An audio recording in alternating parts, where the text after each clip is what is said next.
मुद्दा दिया था कि भाई इलेक्शन कमीशन सीट को लेकर के बात कर रही थी बेसिकली कि भाई जब सीट खाली हो जाती है तो आप लोग इसमें फंस लेते हो। सीट जब खाली होती है तो फिर उस सीट पे री इलेक्शन का प्रोविजन है और इलेक्शन कमीशन 6 महीने के अंदर उस सीट पे दोबारा क्या करता है, चुनाव कराता है। दूसरा क्वेश्चन मेरा पक्षकारों से ये है कि आप एक राज्य चुनाव के पक्षधर हैं तो लोकतंत्र पर इसका किस तरीके का प्रभाव आप देखते हैं? क्या लोकतंत्र पर इसका नकारात्मक प्रभाव पड़ेगा या सकारात्मक प्रभाव पड़ेगा? आपने जो पक्ष की बात है कि भाई एक राष्ट्र और एक चुनाव सही है, लोकतंत्र पर इसका क्या प्रभाव पड़ेगा ये मैं आपसे जानना चाहता हूँ। नकारात्मक और सकारात्मक negative and positive impact democracy में किस तरीके से देखने को मिलेंगे, तो ये बता दीजिए।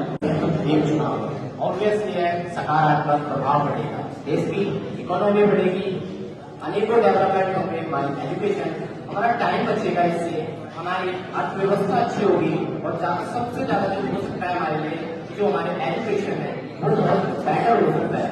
क्योंकि अगर बार बार चुनाव कराए जाएंगे तो बार बार समय बर्बाद होंगे। हर 5 साल बाद या हर 3 महीने बाद चुनाव होते रहते हैं, कभी प्रधान का, कभी ग्राम प्रधान का, कभी जिला पंचायत के। तो इससे अच्छा क्यों ना एक बार ही चुनाव करवा दिया जाए, तो इससे हमारे देश और टाइम दोनों की बचेगी।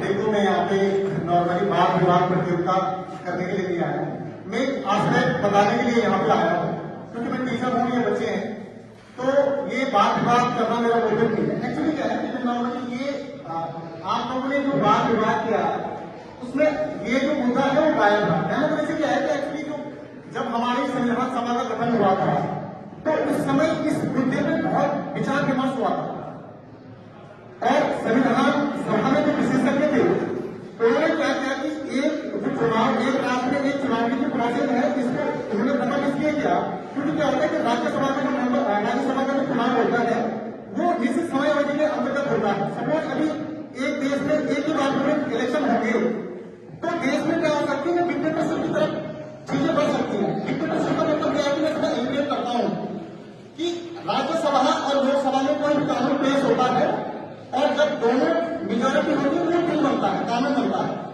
लेकिन राज्यसभा और लोकसभा में एक ही पार्टी की मेजोरिटी अगर एक ही बारे आ जाती है तो ऐसी सिचुएशन में क्या हो सकता है कि उस बिल को पास होने के लिए अगर वो किसी एक आइडियोलॉजी को प्रमोट कर रहा है वो बिल या किसी एक पर्टिकुलर रीजन को प्रमोट कर रहा है, जातिगत भाषा और कम्युनिटी को अगर प्रमोट करने वाला बिल है तो वो उसको पास होने में कोई मुश्किलें नहीं होगी, बहुत इजीली वो बिल पास हो जाएगा। एक राष्ट्र और एक चुनाव।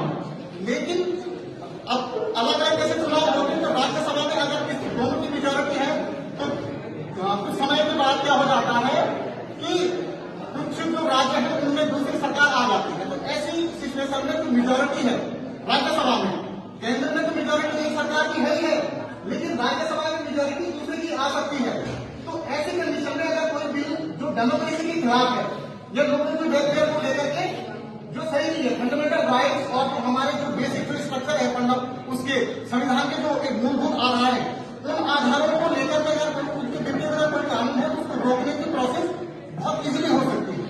तो ये इसका बेसिकली एक डायमेंशन था जो आप लोगों ने मिस कर दिया और इसलिए मैं आप लोगों को वो सब अपने विचार रखना चाह रहा था। धन्यवाद मुझे मौका देने के लिए, थैंक यू सो मच।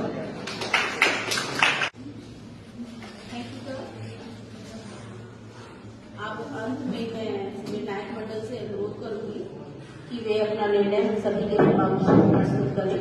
इसके लिए मैं डॉक्टर एस.के. श्रीवास्तव सर को मंच पर आमंत्रित करती हूँ। Doctor Srivastava sir.